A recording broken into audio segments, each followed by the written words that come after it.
Hi, I'm Gavin Coyle. I'm the CEO of Coyle Group and SafetyJobs.io. I have over 25 years experience in health and safety, and I've worked with leaders in the power stations, wind energy, construction and utility sectors. I know and I understand the problems that leaders have within these industries, and I've had first-hand experience working with leaders in trying to solve these issues. What we've done is we've produced a series of webinars to try and support and help your management and your team look at different areas and tips in order to improve and to solve some of these issues. We hope you enjoy this webinar today, and we look forward to producing more content for you in the future. So the title of today's webinar is The Shortage of Safety People During and Post-COVID. Obviously, the pandemic has increased the level of requirement for health and safety people, and this has put a massive strain on employers looking to find and attract and hold on to great health and safety people. So the pandemic has obviously increased the level of activities that a health and safety person has been asked to support businesses with. So all these activities, such as additional risk assessments, additional inspections, more health and safety people to look at and to monitor and to support the requirements in terms of the COVID protocols that employers are trying to implement in businesses. All of this pressure has increased the level of health and safety input into the workplaces. So not just, a workplace, as we know, can be anywhere from, a construction site to a school, to a hospital. And so the strain has really been felt right across the workplaces in all different sectors. And so health and safety people have been stretched and pulled into probably sectors that they weren't familiar with.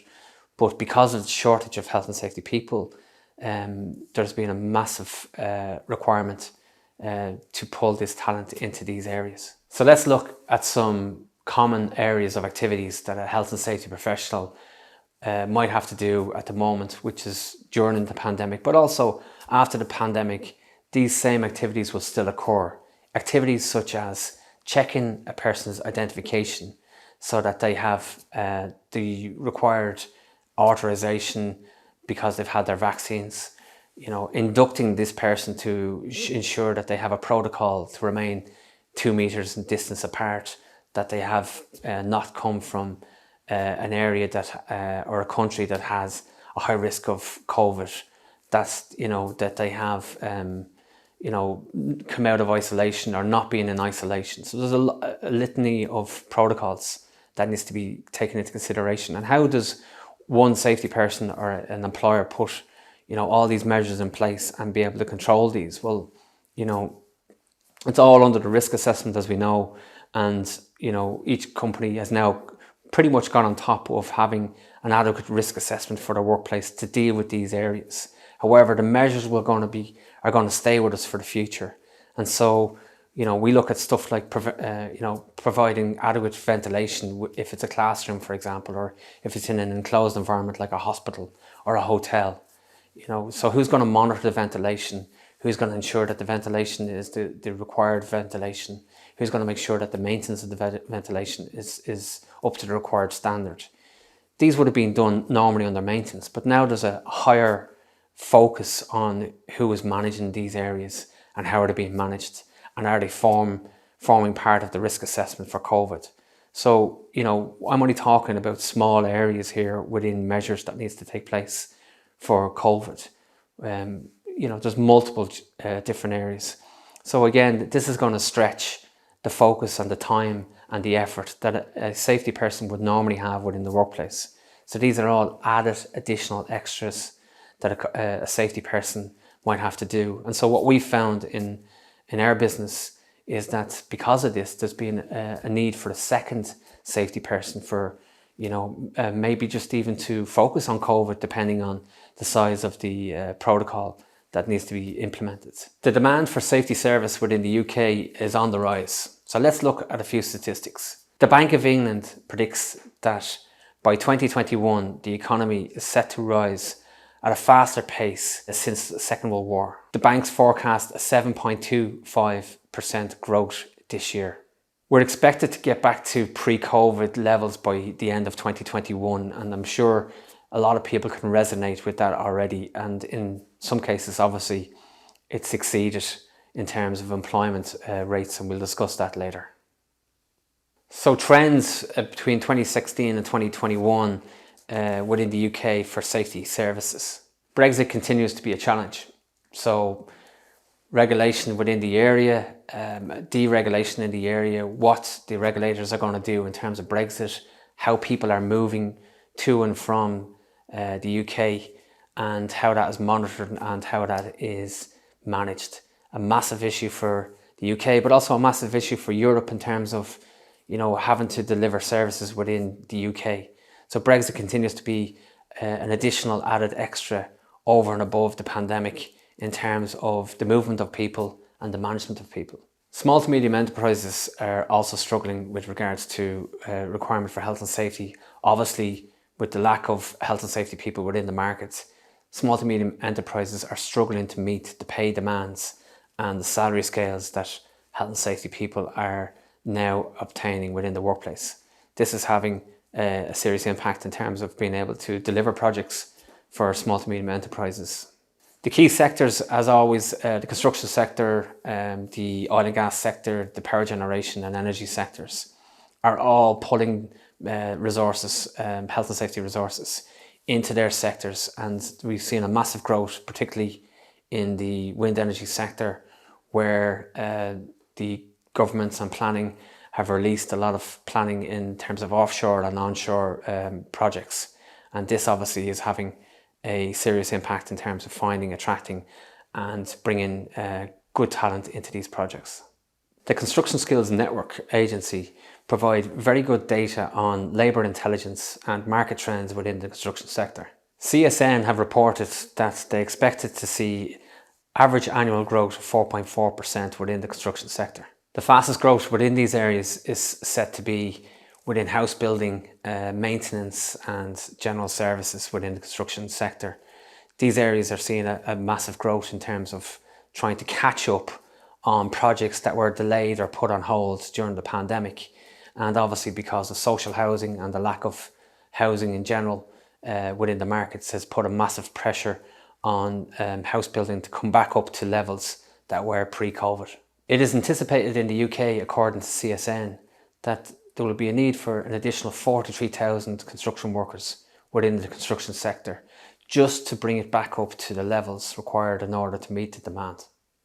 This is going to have a massive problem, obviously, in terms of trying to support and manage this type of workforce. An increased level of workers will also obviously mean an increased level of activity, which obviously means an increased level of the potential for harm of an individual. And so health and safety again is back to the forefront in terms of trying to manage this expectation. The next slide covers the annual average output growth by region 2021 to 2025 in the UK, and it backs up pretty much what we were saying in terms of the 4% growth levels.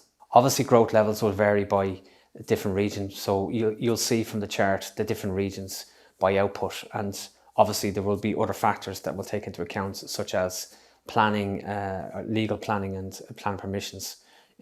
But in all, you can see where levels will be back up by 2025 in terms of output. So what about the landscape of safety within the construction industry? So we need more females within the construction sector for health and safety. That's a given. Everybody is aware of that. It's a very male dominated industry, and we need to see more awareness within the construction sector for health and safety females within the sector. There's also an aging issue within the safety industry in terms of, we're losing a lot of people through retirement, be it early retirement or redundancy. There's also an aging population. Obviously, we don't have clear statistics on it, but we reckon that there's about 40% of the safety professionals are over 40 years of age, and a significant number are over 55 years of age. Within our own business, we have attracted a lot of these people back out of retirement or semi-retirement to come back to the workforce because of the demand and supply issues that we're facing. And we found these people to be a massive support to our business and to sort of pass on some knowledge to the up-and-coming people within our organisation, that they've been invaluable if we can hold on to these people. It's certainly something for an employer to look at in terms of passing on information from these people that are looking to semi-retire or retire. We also see, and we've spoken to a number of universities, and we're aware that there's a major stress on universities to attract and to bring new health and safety graduates through their programs. And part of this has been obviously the massive surge of online training and people accessing online training to get a health and safety qualification in order to enter the market. And whilst we have some very good instances of some very good online academies, there is some probably less standard of quality of safety training that is online and that people are getting access to in order to gain employment within the industry. So this is, if you like, causing a corruption within the industry, in the sense that, we're not getting the true reflection of really highly qualified health and safety professionals coming through. And so, it's another webinar for another day, but, if you're an employer, we would definitely encourage you to look at some of the high-ranking online programs, as well as the high-ranking academies, to decide which is the best suitable model for attracting health and safety people within your workplace. We also spoke previously about certain sectors that are obviously attracting health and safety people into their sectors. So, it's a candidates market. So the candidate is going towards where the largest amount of money is available to them, for obvious reasons. And so this has caused a massive difference between, certain sectors that are able, or that have the funds, or that have the resources in order to pay these wages. And again, this is having an impact on health and safety in the workplace. So a common structure within the construction sector would be the PDO chart, the Project Delivery Organisation chart. So a typical organisation chart for a construction project might look like having a client, a designer, a principal designer, and a principal contractor at the top. So these interested parties, in terms of the client, the principal designers, the designers, and obviously the principal contractors, their role would be to design a framework for COVID and for how to manage COVID within the business, and how that is going to be transferred into the actual project. So setting up a clear framework of protocols that is achievable would be the challenge within this part of the organisation structure.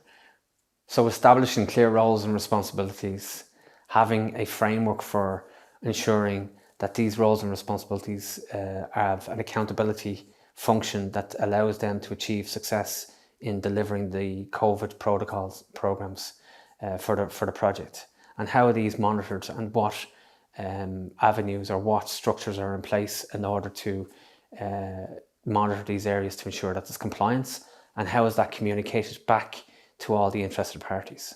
And following on down from the principal contractor, obviously there's a tier 2 and tier 3 in terms of tier 2 contractors and tier 3 contractors within the whole supply chain in order to deliver a successful project. So, the information that's flowing from the framework that was developed by the higher level of the organisation chart flows into the principal contractor, down into the tier 1, tier 2, tier 3 contractors. And so how are they implementing the framework, and what way are they achieving it, and how are they changing their own risk assessments and their safety management systems in order to meet the need of the project delivery, and how is that monitored, and how is that tracked and measured, and how is that communicated on a daily and weekly basis to ensure that it is effective.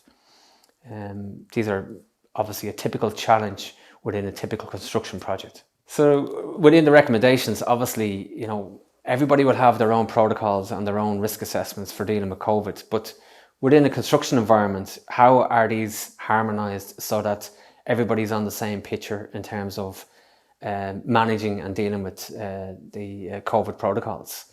So what we would suggest is that, if people have all of these different protocols within one construction environment, that you workshop out these issues with all the interested parties, starting with the interested parties at the top that we spoke about, and then working down from the principal contractor through to tier 1, 2 and 3. And so these workshops would form the basis of what have you guys got, what are you guys dealing with, what innovations have you learned? What have you looked at that are best practice? What can you bring to the table that can improve and that can create more efficiencies in terms of how we manage COVID and safety in general for the projects? So pre-workshops are a must. If you don't do them, you should definitely look into setting up a framework for doing so in the future. COVID-19 as a distraction, we've put the slide in to just sort of, let's not all completely focus on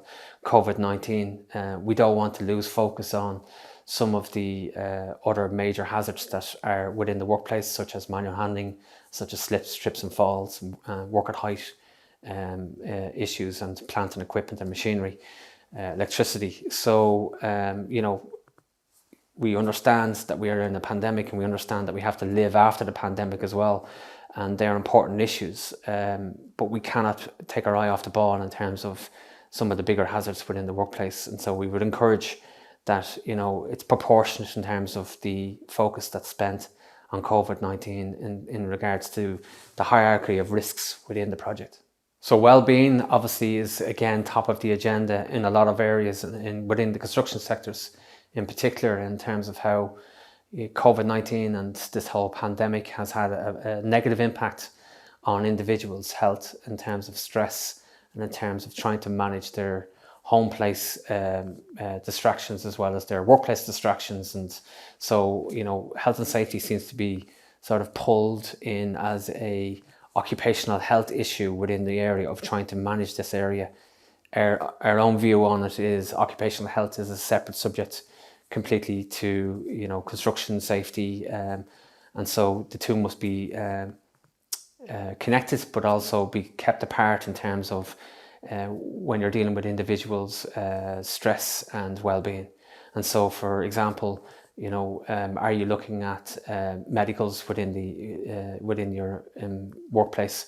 Are you talking to people that have specific mental health qualifications that can deal with implementing or creating a protocol or a framework for dealing with mental health within your company? And so, don't fall into the trap, is what we say, of using a health and safety person to develop mental health policies for your business when it's it's a totally different occupation in terms of what you're trying to achieve. We understand that budgets may have an issue and that there is a lot of information that you can use and good practice of trying to deal with mental health within the workplace.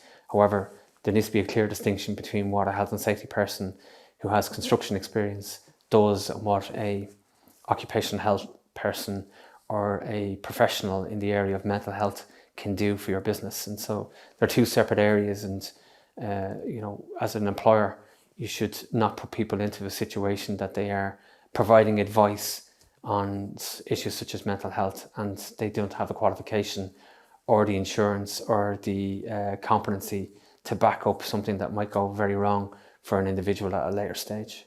COVID has actually produced some positives. So, for example, the construction industry was able to prove that they were able to adapt to their management systems very quickly in order to deal with health and safety within the workplace, and they were able to demonstrate that to governments and to agencies to show how their management system was flexible enough to adapt to the new working standards and protocols for dealing with the pandemic. COVID-19 has also brought about new innovations where people have had to think outside the box in order to deal with the pandemic. So, for example, antigen tests have become a norm as part of getting access to site.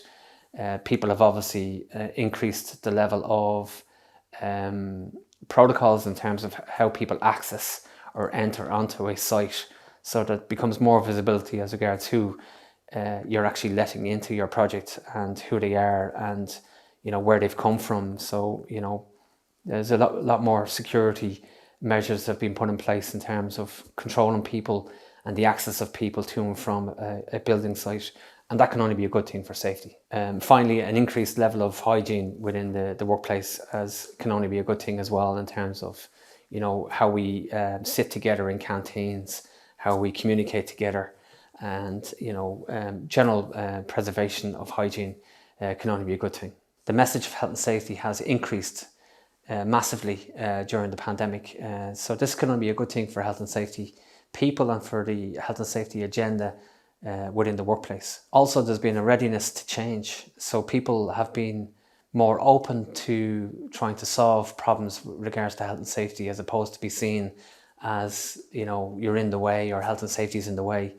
People wanted to get back to work, people wanted to do the right thing, and people wanted to prove that they could do the right thing within the workplace and be safe and be a part and still get the work done to a level that is obviously of good standard.